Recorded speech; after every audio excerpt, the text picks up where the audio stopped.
Okay, folks, we're going to give Dallas his debut video here for the training. We've been working with Dallas. He's been here 3 weeks, and almost 3 weeks. And he has a number of issues going on. Bad dog. He has, see, I'm glad. I hope you guys saw that. And I hope the camera person is showing how he's even acting now. So he has a number of issues, this big guy. He's a year-old boxer. He's not potty trained. We're working on it. He does submissive peeing. That means when he's overly excited. Let's go. When he's overly excited, he'll pee. Just so he doesn't have to pee, he'll pee just to pee. When he don't want to do something, and you're telling him to do it, he'll pee. And we're working on, we've been having some success with separation anxiety. And we're working on all of these things and paying attention to me. You see how erratic he is, his behavior. He's just used to doing what he wants to do. And this isn't an uncommon thing that people will oftentimes make the mistake in and do, treating their dogs like humans. But he is a lover. He nearly took my arm off. This dog is unbelievably strong, by the way. He nearly took my arm off walking him. But now I could, you guys notice I have one of the shorter leashes on. It gives me more control with him. But I can walk him now. Just follow me, camera person. Come on, Dallas. Come on. Without him pulling me. And stay stationary back a little bit so the audience can see. Come on, Dallas, come on. And so this shorter leash is just for training purposes to teach him not to pull me.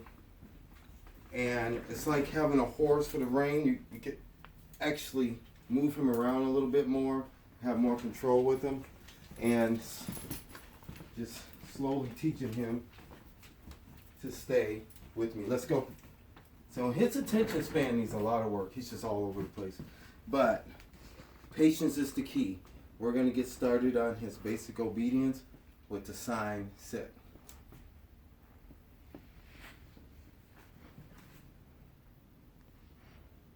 And see, folks, he knows what this means.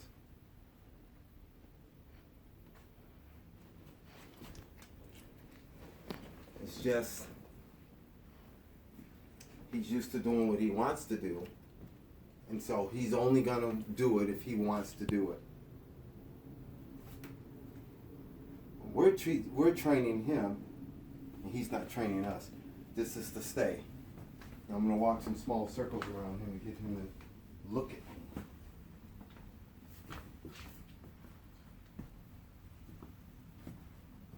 We've been working really hard with Dallas.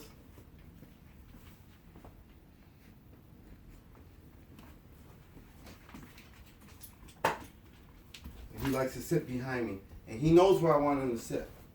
So he's not going to get a treat for that. Because he knows what I want him to do, but he's not doing it. So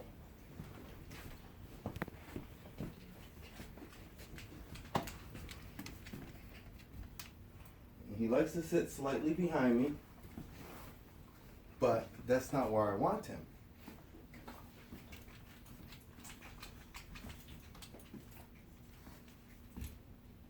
And so what I did was, when he didn't do it, look, see, and he's pushing himself behind me because that's where he wants to be. I don't want him behind me, so I'll correct him. Bring him here, scoot him over a little bit. This is where he should be.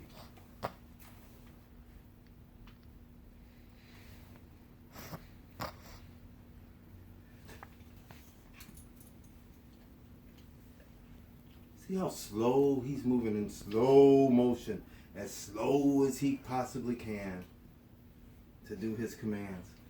And that's because he don't want to be told what to do. Come on, up. This one we've been having a lot of problems with. Come on, Dallas, up. boy. That's a bone. That's a bone. Yeah. That's my bone. Stay.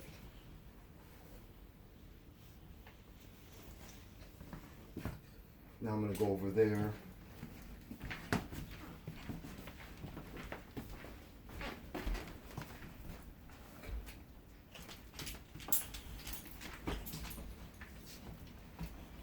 Boy.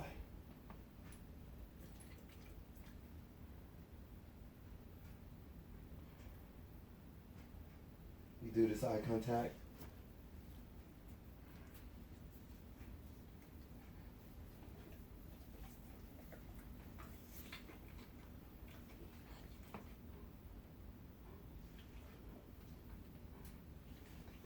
Mentally pushing off, purposely pushing off pheromones. I want him to smell them.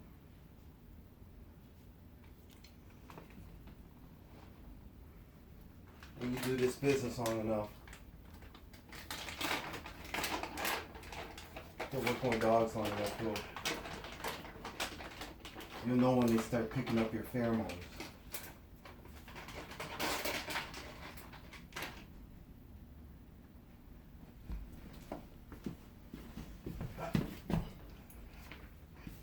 And this is what we do every day. Now I'm going to command the big guy to get out, Beanie. Get out of here. Deanie's kind of like my security guard.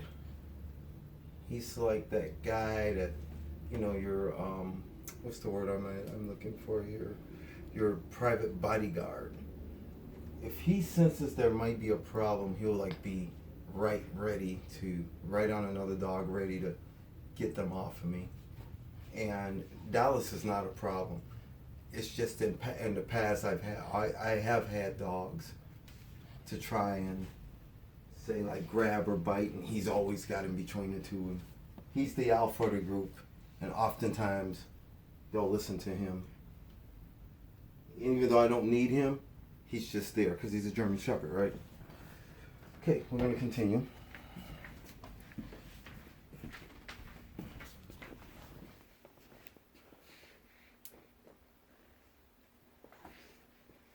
See, he was looking at the camera person instead of me, but I have his attention again. Stop.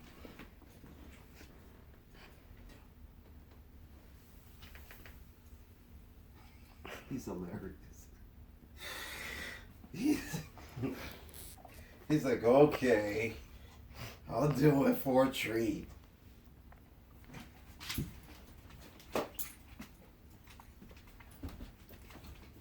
See how he sits behind me? That's not what I want. Bring him back to where I want him. Stay. I'm saying these commands very softly to him. Come first, stay over there. I'm saying these commands very softly to him, but I'm also giving him the hand commands.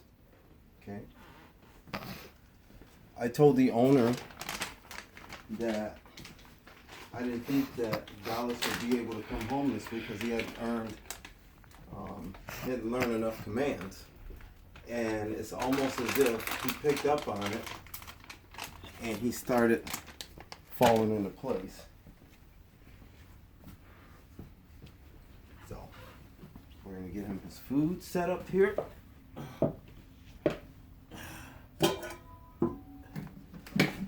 Dallas had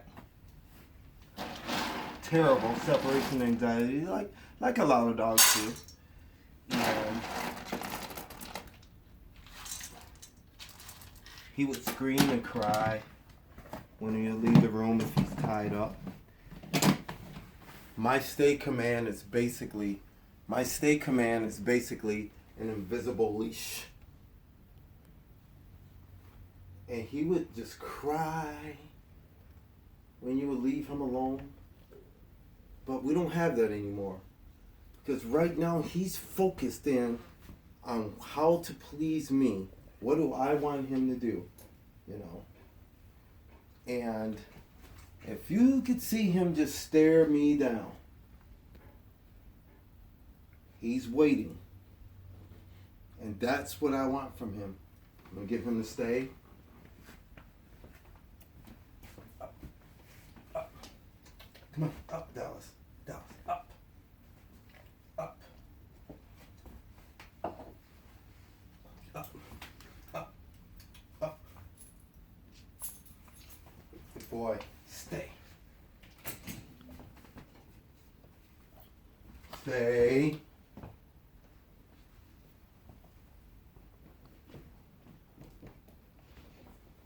Stay.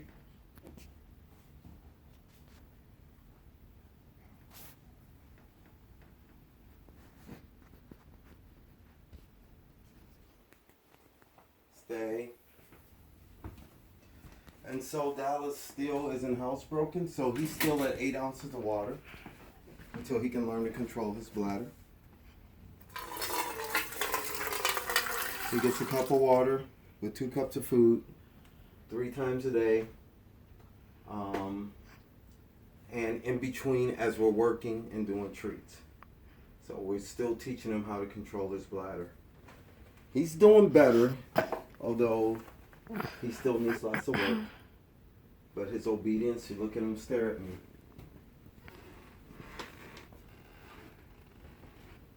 He's really starting to pick up this obedience thing. He's looking at me. That's what I want. This will translate to him paying attention to me when we get outside in the public. Now I'm going to do my hands the way I normally do it. I don't know if the camera person can get in a position where they can see Dallas watching my hands.